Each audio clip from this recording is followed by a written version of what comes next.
那过程当中呢，假如你有问题呢，就请你马上问，好，不然呢，你回家当然也可以有问题呢，也可以找学艺来联络我。好，那我们就开始了。他一开始呢，跟你介绍，我们这门课叫做个体经济学。个体呢，指的是个人，一个厂商。那他说，这个经济学的理念呢，或是概念呢，很早很早就有了。亚里士多德有听过吗？他的师父叫做柏拉图，柏拉图的师父叫谁？这是谈到西方三杰，苏格拉底，这样。OK， 然后一直到这里，西元1723年诞生了一个伟人，那这个呢，伟人叫做亚当·斯密。那亚当·斯密呢，整理以前的资料，然后把经济学呢做有系统的整理，然后呢，加以呢整理成一个模型跟架构。那我们就尊称他呢为经济学之父。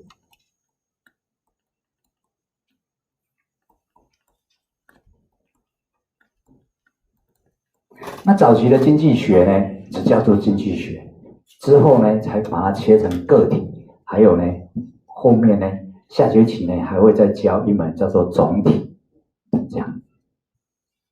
那亚当·斯密呢，他的主张，因为呢，亚当·斯密是1723年到1790年，那他在1776年的时候写了一本书，1776。这个都是故事。那请问离我们现在有没有很久了？那很久的音乐叫什么音乐？古典音乐，没错。那很久以前的经济学就叫做古典经济学，真的。然后1776年他写了一本叫做《国富论》。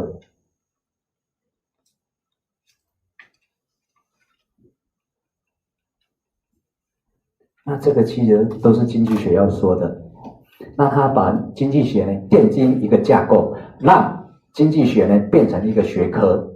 所以呢，从此之后呢，每个孩子只要学社会科学的，就必须呢学经济学，这样。所以呢，冤有头债有主，一切都是他，有问题回去找他。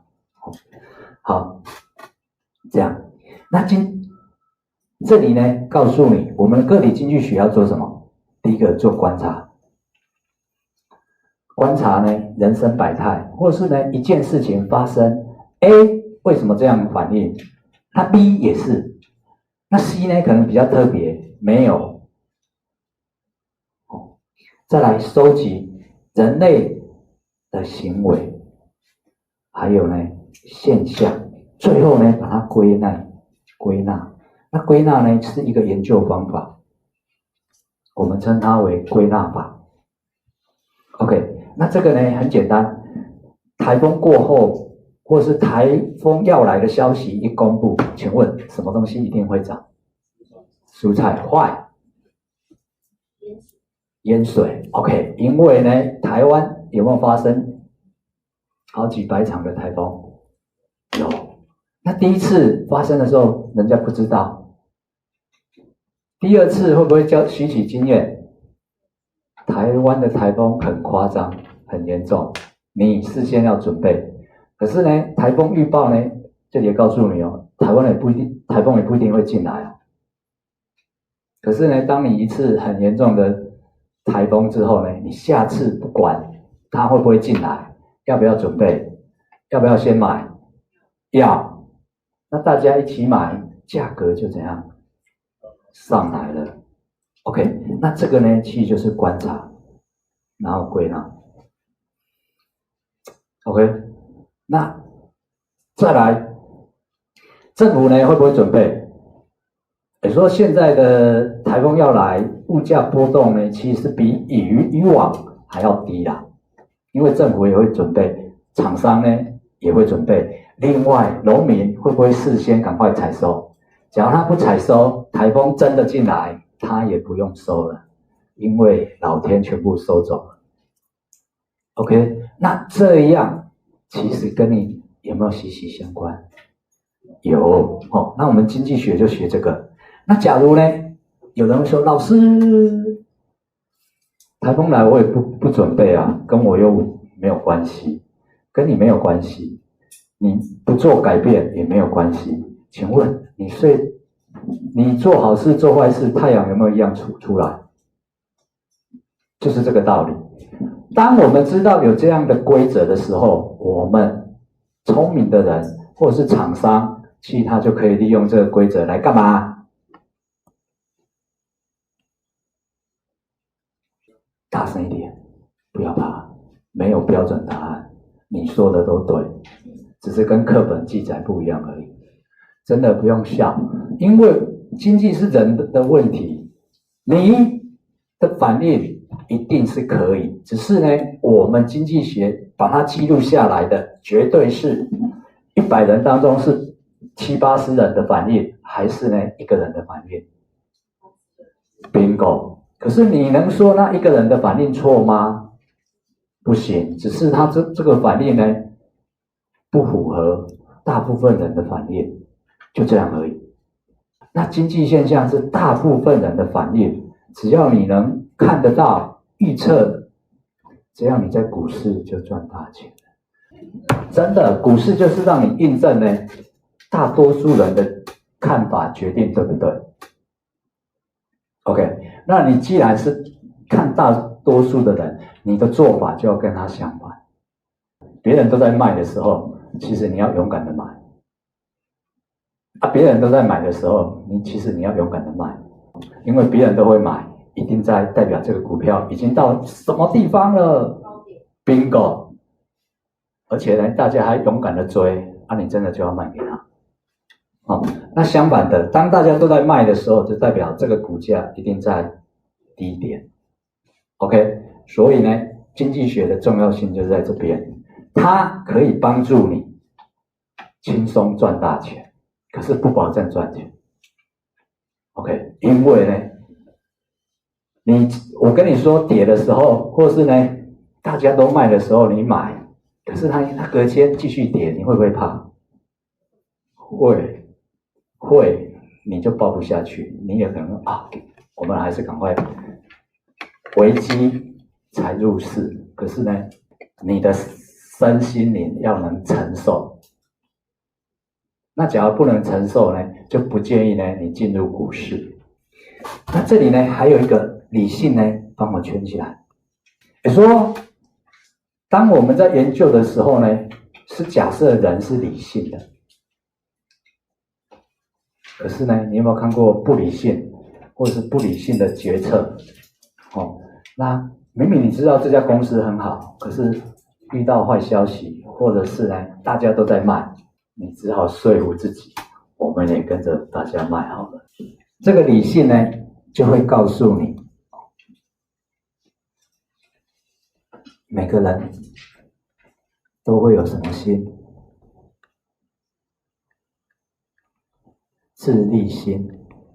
那它不等于自私哦。自利指的是对自己有好处。那我就跟你说，请问早餐店的老板要几点起床？4点，可能更早吧。那请问他为什么那么早起？多睡一点不是很好吗？其实就是这3个字，因为自利，他想要从消费者买早餐当中获得利益，也就是说他想赚买早点的人钱。你也可以卖午餐啊，甚至你可不可以卖晚餐？可以，好，这样。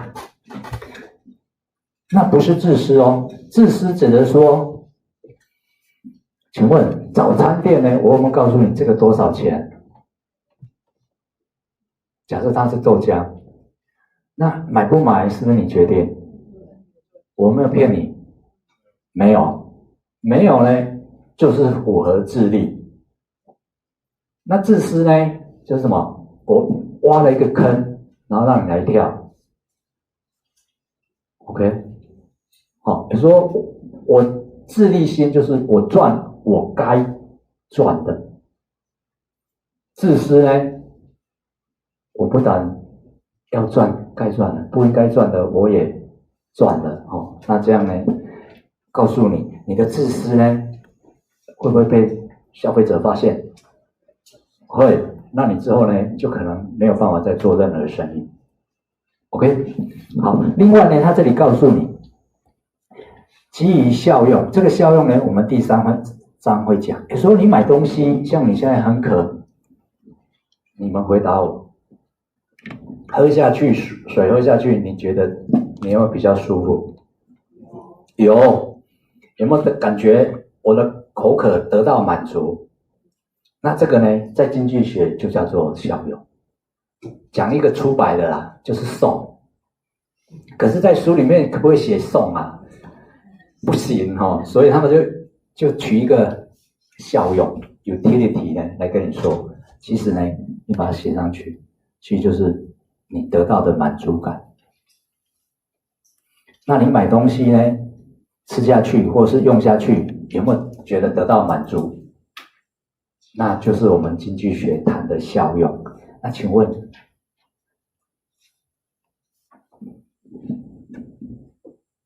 你喝东西、买东西，有没有希望呢达到最大化？那最大化呢？假如呢你不知道，那你就用这个当目标。虽然呢全班就只有第1名，你就勇敢的当第1名。真的，来学校的目的要干嘛？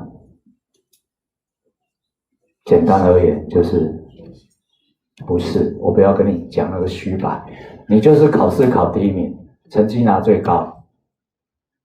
OK， 那你也可以说我不要跟别人竞争，你跟你竞争的也 OK，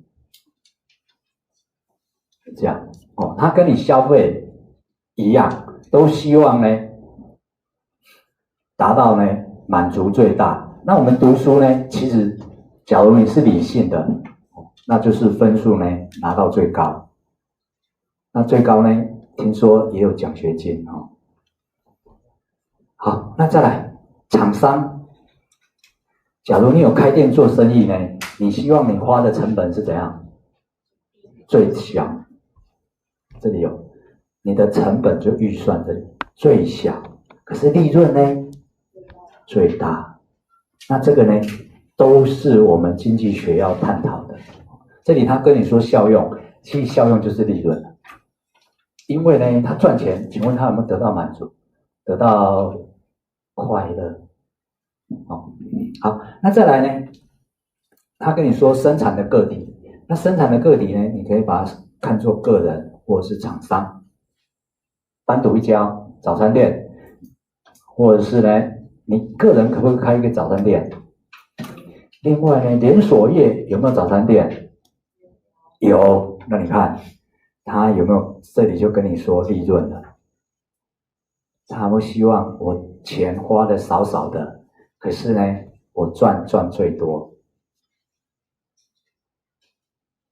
OK， 那在学生呢，我再说一遍，其实就是你可以花最少的时间，然后呢得到呢最高的分数。最少的时间，那就是上课认真听。可以的话呢，事先看。有时候你们应该学过，事先预习，然后后面呢上完课认真，再来后面呢再复习，这样。好，那再来下一段呢，他就要跟你讲总经。我们个体经济学呢，可以作为呢你下学期总经研究的基础。OK， 另外也让你知道呢，全球贸易呢怎样做会最适。那国际之间呢怎么分工？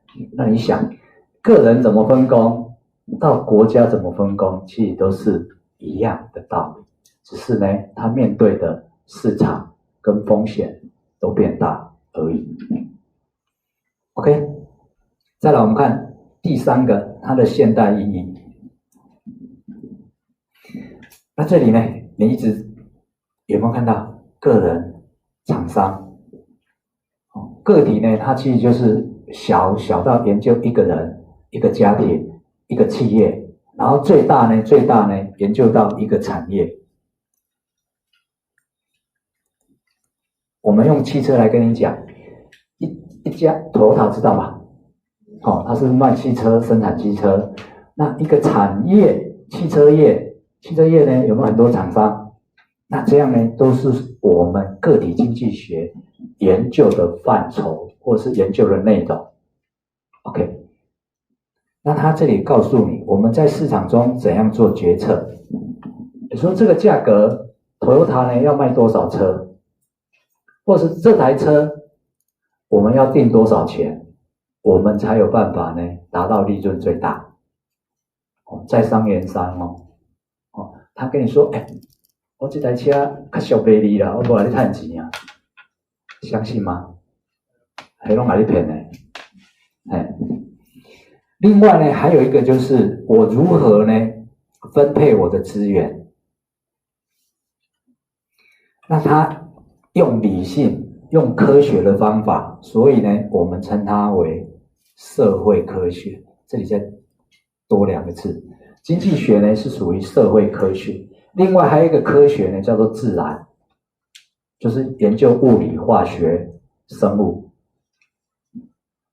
地球科学的那个叫做自然科学。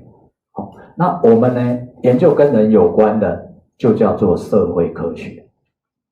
OK， 好，那再来，他跟你说，他有个体，还有总体，这样。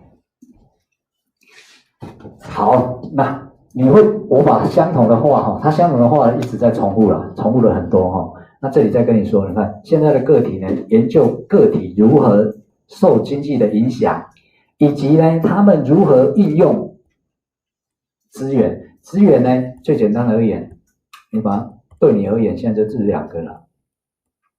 请问时间是不是你的资源 ？Time。另外呢，钱就是其实所有的资源你都可以把它归纳到钱，因为呢，钱可以买到你所想要有的资源。请问你钱多还是少？我们再怎么有钱的人呢，你多2个字，他都会认为钱是有限的。也说钱永远怎么花都是不够。郭台铭会首富，你觉得他认为钱够不够？不够就是这个道理。那最后这里，他希望你得到呢最大的满足。也说经济学简单而言，就探讨有限的资源，然后呢让你的生活呢得到最大的满足，或者是最大的效用。那这就是经济学要带给你的。那这样有没有很重要 ？OK， 好，那最后这里也告诉你一样啊，都一直在跟你强调利益最大化、效用最大化、满足最大化。最后这句话，请问你个人过得好，整个社会有没有跟着变好？这个叫做己欲立而立人，己欲达而达人。好，再来。所以呢，你既然呢要让你自己变好，那选择就很重要了。那我刚刚邀请你们，结果没有一个人到前面来，那就代表知难行易，或者是呢，你觉得在后面呢很舒服，那以后呢，请你知行要合一了。另外还有，他不让我写了，我讲错话了这样知道我们就要把它做出来不然呢，你这个知道呢不是真的知道。这样，另外呢，你想也是一样。早上校长也讲了你都既然来到这边，其实你就要怎样？你就要改变。你的想法只要再跟以前一样。今天你只要知道这2个字就好，而且呢，你把它放在心里面，终身受用。好，那再来哦，我们的选择你要知道，放在你心里，就是你在之后做什么决定，一定是要让你自己变得更好，可以是钱变多 ，OK， 你的人变好。OK， 那遇到你的人呢，都觉得他感觉他赚到了，那这是我试着做的这件事情。那这里也告诉你，其实我已经可以快退休了，那我就想说，在我退休之前呢，我一定要把我知道的，把它全部讲完、录完，放在平台。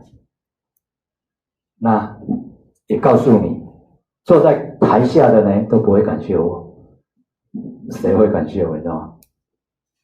在网络看到如获至宝的人，他才会留言感谢，不然呢，我们教学的平台呢真的很可怜。我讲笑话，可能呢有几百个订阅，然后拉迪赛呢也是几百个订阅，然后下面留言呢，或是我告诉你哪里很好吃，也是几百个订阅，那个也没错啦，因为呢，他觉得吃，看他们呢有没有让我觉得这当下满足感比较高，所以呢，他就选择那个好，可是呢，我们这种纯教学的呢，就很少，不过呢。还是会有人留言感谢你，只是呢，大概1/1000吧。真的，看完那个一部，再来，这样吗？你有在做吗？做YouTube卖订阅，什么？卖订阅。我说我刚卖订阅。那没差啦，因为你再没多久你就会退订了。现在或至少你毕业，你已经也退订，因为我的人数就上上下下这样。好，再来，他跟你介绍呢有限资源，这里告诉你哪些是资源，时间我讲的，钱也是，可是呢，这些资源呢，你把这个一望无穷讲讲。所以呢，我刚才跟你说，不管是钱，你想小时候呢，或是呢，假如你现在在打电动的，请问你有没有觉得时间不够？为什么要睡觉？时间不够用，因为呢，上帝也很公平，每个人一天就只有20小时。那请问你把它用在哪里？这样，那再来能力。我们的能力呢也是有限的，我们的知识一样也是有限。可是呢，你如何利用你有限的知识呢来解决问题？那这里有跟你说，我们时间呢是不是可以用来休闲、工作、读书？有那既然很后悔，就违背了你的满足最大、效用极大。那下次再遇到，就不要再做那样的决定，或者是在你很生气的时候，就不要做决定。你让自己calm down之后呢，再做这样。好，那这是我们第一节课要告诉你的，跟你说我们有这些资源，那这些资源呢，你可以用来帮你赚钱。那其实你开一家店呢，其实就是帮你赚钱。那这里呢，生产个体你把它写上去，指的就是一个企业。你说它的目的呢，要生产。那生产的那么辛苦，就像我问你，早餐店那么辛苦要干嘛？其实就是要赚钱，而且记得，既然你都要赚了，就是要赚利润最大。比如说我们桃都理了，你一定要理一个最漂亮。那我做事也大概都这样。你既然我要做，那原则上我就会做到最好。好，那一开始呢，你可能什么都自己来，可是等你上轨道的时候呢，请问要不要请人来帮你？你可以把你的经验呢再复制第二家，那只要第二家又上了，就可以第三家、第四家。所以呢，别人帮你找员工，这个叫劳动。另外呢，要开家店要不要钱？直接。那另外呢，要不要土地？要不要店面？那这里呢，土地、矿产还有能源，我们统称它为土地。这个我们后面再说。也说生产的资源呢，总共有4个啦：土地、劳动、资金呢，我们会用资本来表示。另外第4个呢，就是老板、企业家精神，也是很重要的。这里还有跟你提到水。好，那再来我们看一个，怎样呢来帮助你呢了解经济学呢？有这些工具。那第一个要告诉你，我们要做简化。简化就是说，我们遇到呢困难的问题，我们试着把它抽丝剥茧，想到呢最简单的方法。那我们经济呢就会遇到2个，一个呢叫做内生，一个呢叫做外生。以买卖来讲，你买一个东西，你最在意的是什么？大概10年买过那个东西，你最在意什么 ？CP 值，那其实就是价格啦。你价格只要低，那它功能很多，这样不是 CP 值高？那这个价格呢就内生。那请问，假如你又带了女朋友，或是你重要的人，他有没有让你跟你说这个比较好？你有没有改变你原来要买？有人不会，那很好。那也就是说还有外生的变数。另外呢，还有，只要 I 就是所得，你所得比较高的人，你的决定权就更多了，你可以买的选择就更多了。那这个就属于外生变数。另外这边也提醒你，简化之后呢，跟现实的复杂的社会呢，虽然环境差很多，可是呢，不影响你做决定。那课本呢举例 Google 的这种地图，你就自己参考。那他这里就要告诉你，我们呢把它复杂的问题简单化之后呢，我们才有办法透过简单呢来驾驭困难的。因为简单的你都没有办法做分析，那你跟我说复杂的环境你怎么去面对 ？OK， 好。另外呢，简化之后呢，也可以把核心的问题凸显出来，那我们只要针对主要问题来解决就好了。那其他呢都会迎刃而解。那效用呢，我们刚才有讲，其实就是满足感。那第4章还会遇到它。那再来呢，它就是把后面会遇到的呢，再跟你讲一下。那个体最重要的是这个东东，供给跟需求。供给呢，我们之后会用 S 表示，需求呢就用 D。那供给呢，其实就是生产者。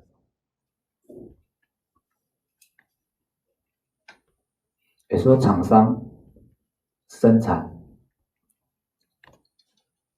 或者是称作为卖方。卖方呢，是不是供给东西到市场要卖给你？那需求呢，就是消费者。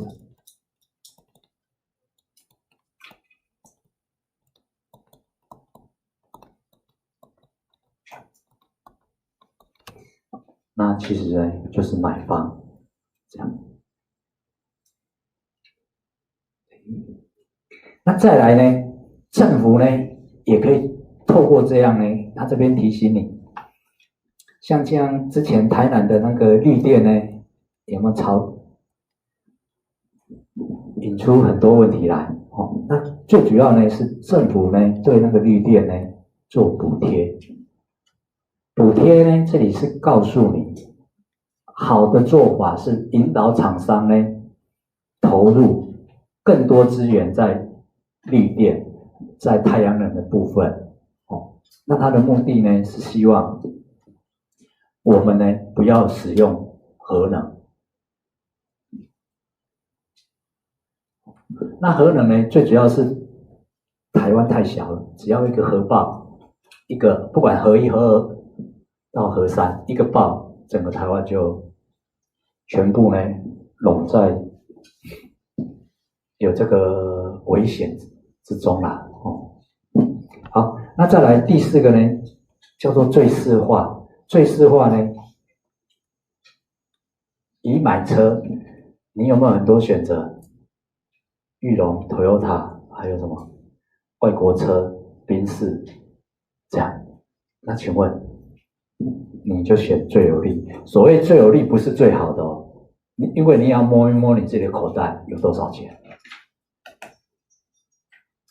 OK， 当然啦，你也可以贷款买啊。好，那你要衡量，所以有利就是你衡量你付得起吗？你贷款要不要付利息？那假如你都缴不出来，那个车也不会是你的，因为会不会被拍卖？会不会被车？会不会被拿走？好，那假如是一个公司呢，我们一样评估。现在呢有网络，你要拿到这些资料呢都不困难，那你就必须评估呢不同的投资组合，就是你要买哪一家公司。现在有 YouTube 呢都有人跟你介绍，只是呢你相信谁 ？OK， 那你评估什么？股票人家都会跟你讲，基金也是这样，有赚有赔。那过去的报酬不代表未来也会这样，他先跟你讲风险，然后再跟你谈报酬。那我们怎么做决定？这个很难的。你说要最低的风险，要最高的报酬，可能吗？书这样写就不对。通常呢，富贵险中求了，你一定要冒一点风险，高风险才会有高报酬。好，所以人家说的，你要偷2鸡，买1百块币，知道吗？你要偷鸡，也要1把米把它引出来，然后再抓起来。OK， 那再来我们看供需均衡，我先画给你哦。我们供给呢用这样表示，横轴呢就代表数量，纵轴呢就代表价格。那这样意味着什么？假如这里是5块，那供给呢，我们说了它是厂商哦，我愿意卖5个。那假如价格是10块，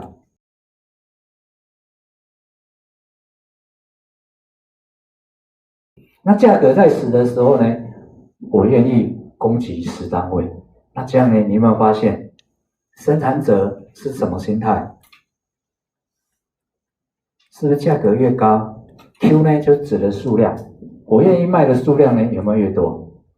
因为价格越高，卖越多，有没有赚越多？所以你看，我用这样数学的这样的一条线，那这样的线呢，我们称它为正学率。等一下就会看到学率这2个字，然后就可以把生产者的想法呢表达得非常清楚。那你去想，我们消费者会怎么想？会跟他一样吗？不会，我们消费者是跟他相反的。意思是说，你价格只要越高，那我愿意买的数量呢就会越少。你只要卖我便宜一点，我就会买多一点，对不对？那这样呢叫做互学率。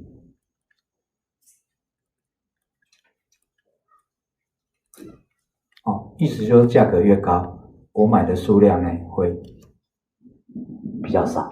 你价格低，我买的数量就会比较高。那你看，一个正学历，一个负学历，有没有把消费者的心理跟生产者的心理呢表达的淋漓尽致？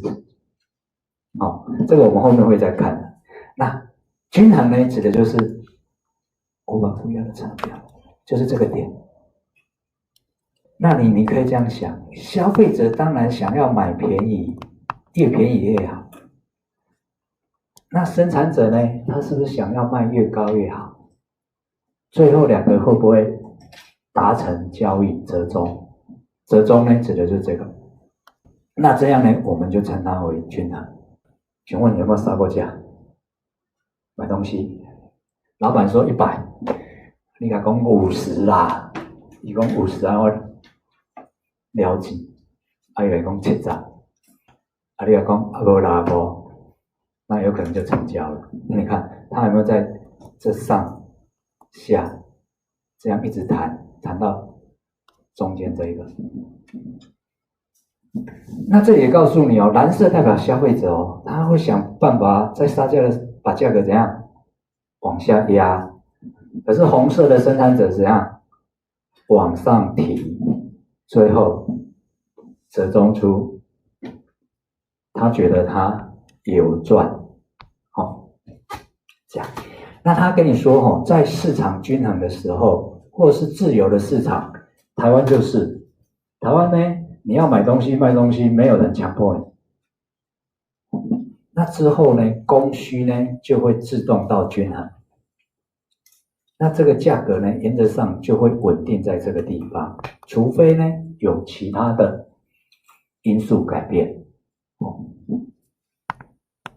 好，那这最大的例子就是麦香红茶，因为孩子最喜欢吃了，最喜欢喝了。一瓶呢，你看从小到大。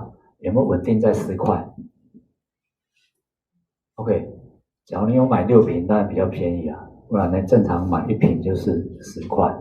那你在自动贩卖机投又比较贵，那又是另当别论。这样，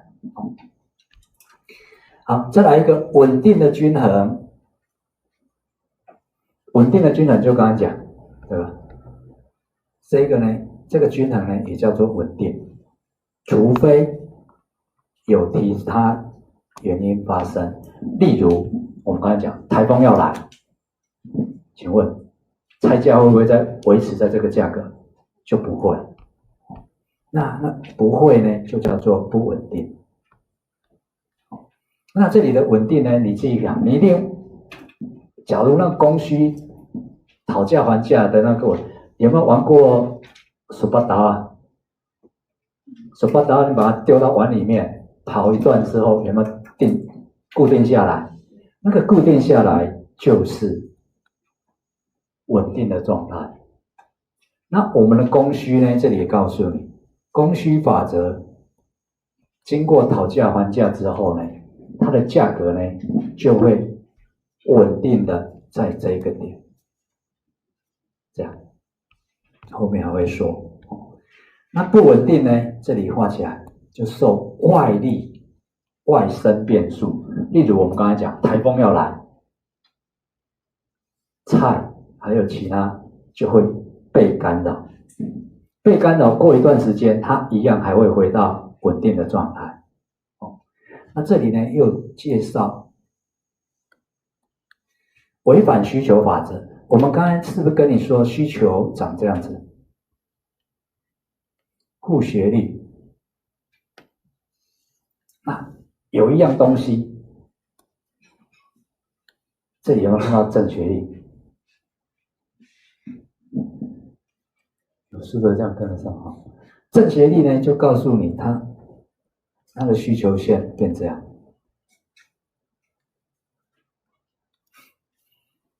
然后你想，世界上有什么东西价格越高，消费者反而买越多？因为你买来不是要吃的，奢侈品，它正确名称叫做炫耀财。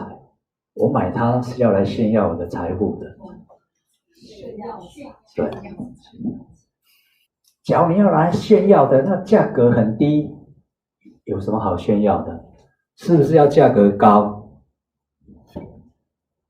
你才要多买？因为呢，才足以炫耀我的财富。OK， 那奢侈品我们后面再说，它跟它很像，可是又不太一样。那这里呢，还有一个叫做计分财，你也了解一下。计分财呢，指的是在特殊的情况，贫穷又发生饥荒，贫穷又没东西吃。那在台湾，你想早期，你阿公你阿嬷都经过这个时代。台湾叫做地瓜，国外叫做马铃薯。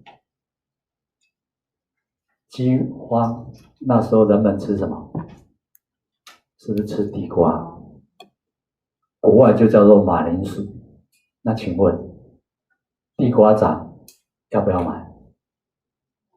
要啊，你不买不吃你就。所以呢，在这个只有特定这个情况，它会变成这样。那因为呢是计分，他是英国人，英国的爵士呢，他观察呢，在特殊饥荒跟贫穷的时候会有这个现象，那我们就纪念他，用他的名字来命名，就叫做计分财。OK， 唯有这两个财货，炫耀财跟计分财会违反需求法则。好，那这里呢，我们刚刚没谈，叫做蛛网理论。蛛网理论呢，会有两个情况，然后你帮我写上去。农产品会有这个现象。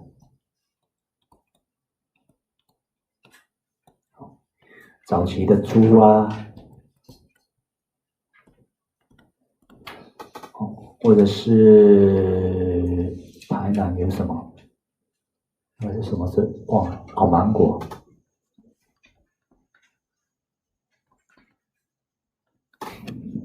猪、芒果、农产品都有这个现象。你看，请问这一期只要价格比较高，请问你家刚好也可以养猪，也可以种芒果，你会做什么事？你是不是说那我也来种，我也来养？好，隔年呢，这里加一就是下一年，请问它的供给有没有增加？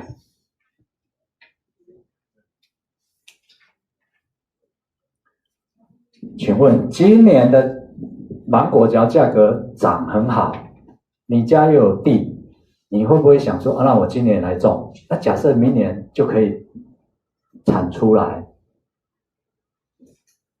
那这样你就想，今年的芒果、今年的猪肉涨价，明年的供给就会增加，供给增加就会来到这里。请问供给增加，它的价格就会荡下来。那你又发现我哪还衰？我种了又亏了，那请问你明年会不会种？你想说把它顾掉，完钱了，那请问它的产量有没有变少？最后呢，它就会到这边来，这样把它画起来，就好像蜘蛛网，我们才称它为蛛网理论。那这个供给跟需求的线的斜率不同，会有两个情况，有一个这个叫做收敛，它会收敛在一个点，另外一个呢叫做发散。发散就是说它会越来越往外面。我们这里也找了一个图给你看，你说它一开始在这里这样会往外扩散，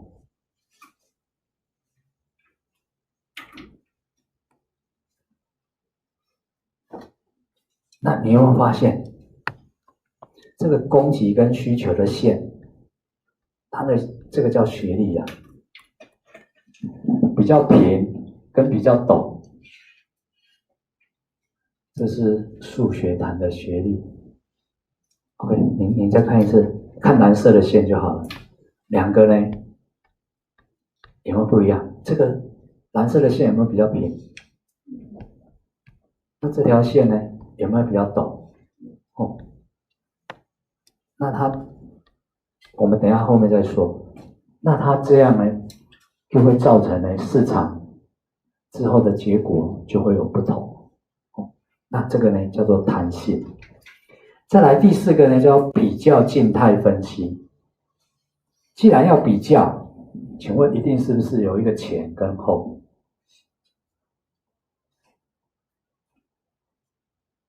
一定有2件事你才能比嘛。好，所以呢这边画这样，它有变化前跟变化后，让你来比。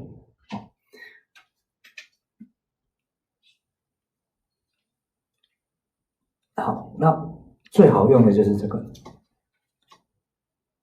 那我们说呢，假如一样商品经过供给跟需求多次的杀价之后呢，价格是不是假设这里是10块，然后市场交易10个，就这样。那现在呢，台风来了，或者是台风要来了，请问你会做什么事？刚才说的你会做什么事？没有，不用那么快。先买就叫需求增加。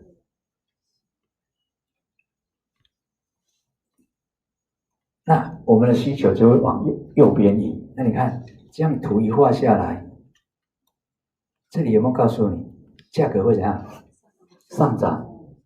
市场的交易量有没有增加？有啊，因为你真的都到上一次的台风要来，我去看全年菜几乎都抢光了，都空了。那这样就叫做比较。红色的这个原来的价格就叫做变化前。那台风要来，民众买东西的需求增加，就会来到绿色这个点，这样叫做变化后。那利用这样来分析呢，就叫做比较静态。因为我画了之后呢，请问它还有没有在动？是不是没动了？没动，这样就叫做静态。好，那这个课本呢，举了一个健康捐，探讨健康捐瞌睡对香烟的均衡价格跟数量的影响。那请问给你猜，你觉得价格涨还跌？涨。那交易量呢？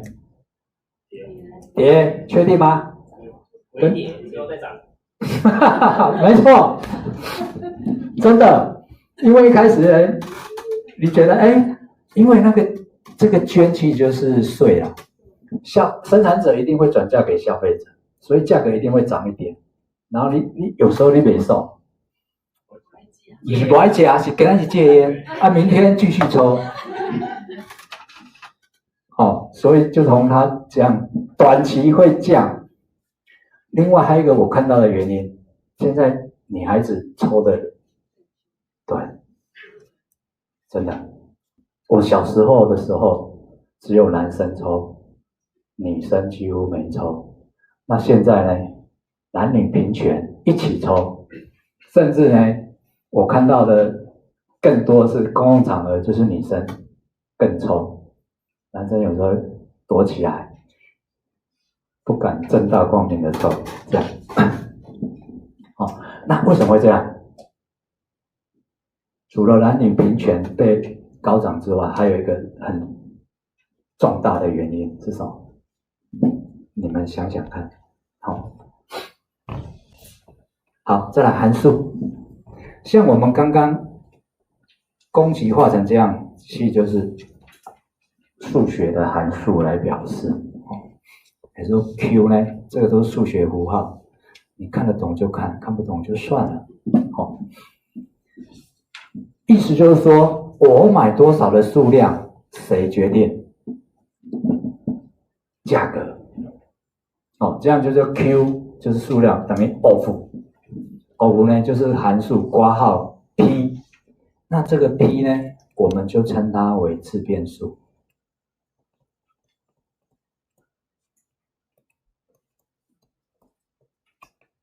Q 呢叫做因变数。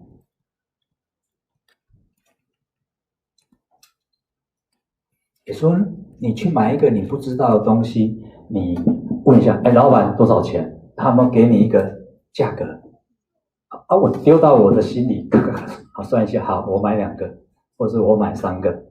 那需求呢？这个也是函数。OK， 那我们说有了函数表示呢，经济学就变得真的比较好懂。好，那再来弹性。弹性呢，其实就在讲这个线呢，到底是比较陡还是比较平？那取决于呢这个反应程度全讲。也就是说，我这个东西多少钱，然后我涨多少。好，那这边呢，先跟你谈弹性啊。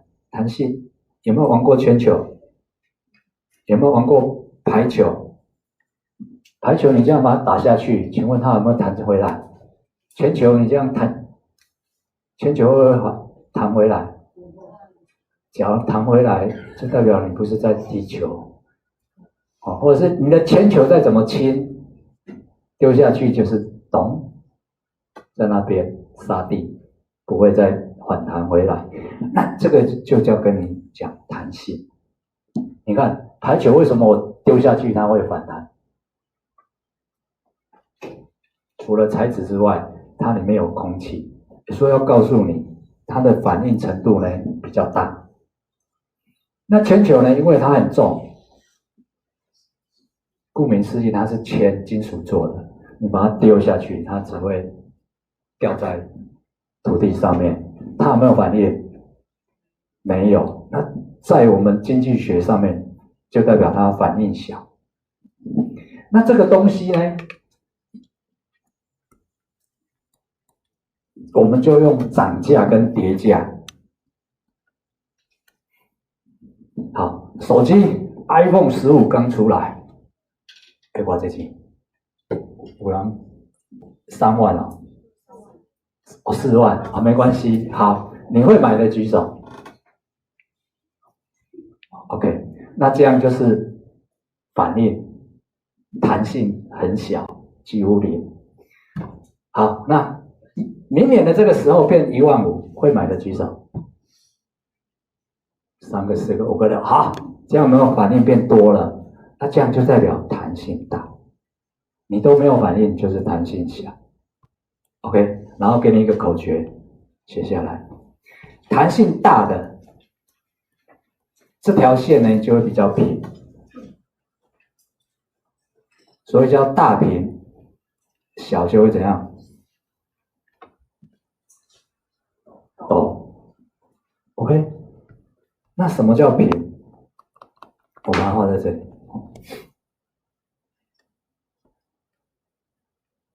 D1、D2， 请问 D1、D2 谁比较平？D1 good， 这样就告诉你 ，D1 的弹性比较大 ，D2 呢是比较陡，那就代表它的弹性比较小。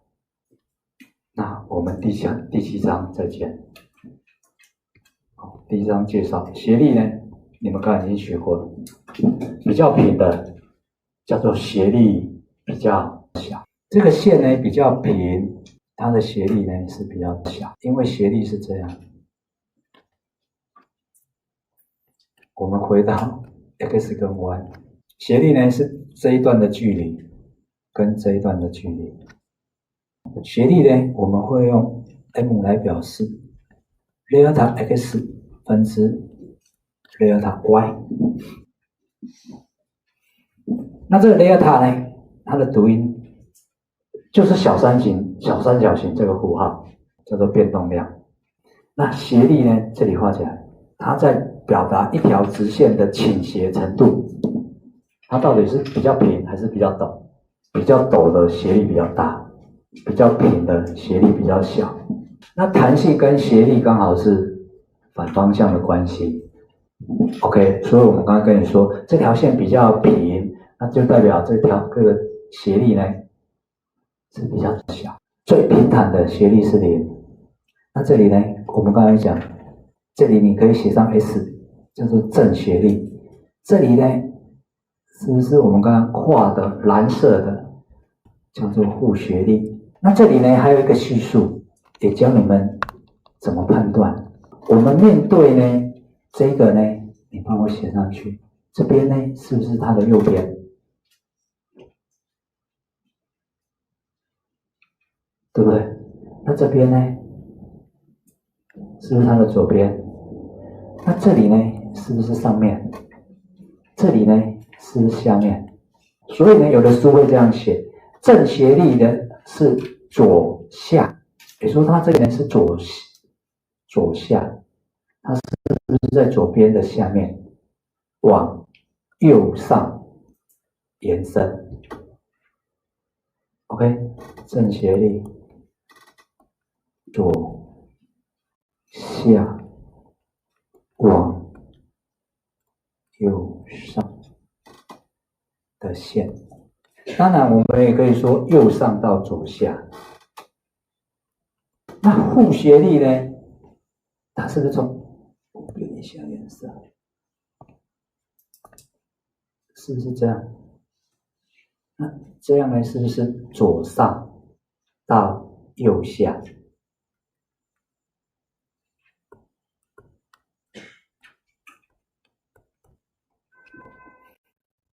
的线，这样 OK。好，再来我们看最后一个，边际量跟总量。这个呢，我们用你们国小时候到这里，我们用分数来跟你说，应该有小孩吧？小孩有没有考国英数？哦，那我们假设3科就好了。这个数就当做随便的。哦，你要说你的多小也会。那我们假设只考3科。好，那你希望国文几分？100分。哦，100分是做不到的事情。哦，好，80、70呢？其实就是边际量。那我们会不会算总分？会哦。总分就是这里的总量。好，假如我们只有考国文，你得到的总分是不是90？那假如加考英文，这样你总分多少？170，很好。那假如再考数学